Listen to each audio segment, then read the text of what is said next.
పెద్ద cinema mass జాతర మొదలైపోయింది. థియేటర్లో మాత్రం ఇంకా బాక్సులు కావచ్చు, థియేటర్ మొత్తంకే బద్దలవ్వాల్సిందే అనే విధంగా ఫ్యాన్స్ మాత్రం ఇప్పటి నుంచే మాట్లాడుకుంటున్నారు. ఒక క్రేజీ అప్డేట్ వచ్చిన తర్వాత అసలు అప్డేట్ ఏంటి, ఫ్యాన్స్ అనేవాళ్ళు ఇంత క్రేజీగా ఎందుకు ఆశ్చర్యపోతున్నారు? సో ఖచ్చితంగా పెద్ద సినిమా నుంచి వచ్చే ప్రతిదీ కూడా చాలా శ్రద్ధగా తీసుకుని డైరెక్టర్ బుచ్చిబాబు గారు ఏదైతే ఉన్నారో ఆయన చాలా బాగా కేర్ఫుల్గా చేస్తున్నారు అనమాట. వచ్చే ప్రతి అప్డేట్ కానీ సినిమా షూటింగ్లో కానీ చాలా జాగ్రత్తలు తీసుకుని చాలా ప్లాన్డ్గా ప్రతిదీ కూడా పూర్తి చేస్తూ వస్తున్నారు. అయితే మరి ఇప్పుడు ఈ సినిమాకి సంబంధించి ఒక సాంగ్ అయితే షూట్ చేస్తున్నారు అనమాట. అది ఐటెం సాంగ్ అని తెలుస్తుంది.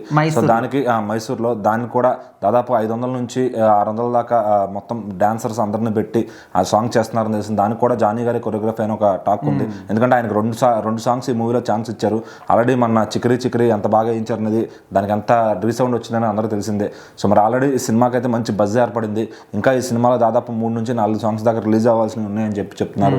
సో మరి మార్చి 27కి ఈ సినిమా షూటింగ్ చేసి మొత్తం దాని పనులన్నీ పూర్తి చేసి రిలీజ్ చేయాలని చెప్పి ప్లానింగ్ అయితే చేస్తున్నారు అనమాట. సో మరి ఈ అప్డేట్లు తెలుస్తున్న తర్వాత ఫ్యాన్స్ అందరికీ ఫుల్గా సంబరాలని చెప్పొచ్చు. ఎందుకంటే ఆ సాంగ్స్ చరణ్ గారి నుంచి ఎప్పటి నుంచో డ్యాన్స్ చూడాలనుకునే వాళ్ళందరికీ గేమ్ చేంజర్లో మంచి సాంగ్స్ ఉన్నా కానీ ఆయన డాన్సెస్ని ఎటువంటి వాడుకోలేకపోయారు శంకర్ గారు. మరి ఇక్కడ బుచ్చిబాబు గారు మాత్రం అంటే ఈ అప్డేట్ విన్న తర్వాత కొంతమంది ట్రోల్ చేస్తున్నారు. గేమ్ చేంజర్ లో కూడా దాదాపు 1000 నుంచి 1500 మందిని పెట్టి ఒక సాంగ్ చేశారు. సో ఇప్పుడు కూడా మళ్ళీ 500 మంది అంటున్నారు. అదే విధంగా ఉంటుందా, బెడిసి కొడుతుందా ఏంటని కొంతమంది ట్రోల్ చేస్తారు. అంటే బుచ్చిబాబు గారు ఆ విషయంలో ప్రతిదీ శ్రద్ధ తీసుకుని చాలా కేర్ఫుల్ గా చేస్తున్నారు అనమాట.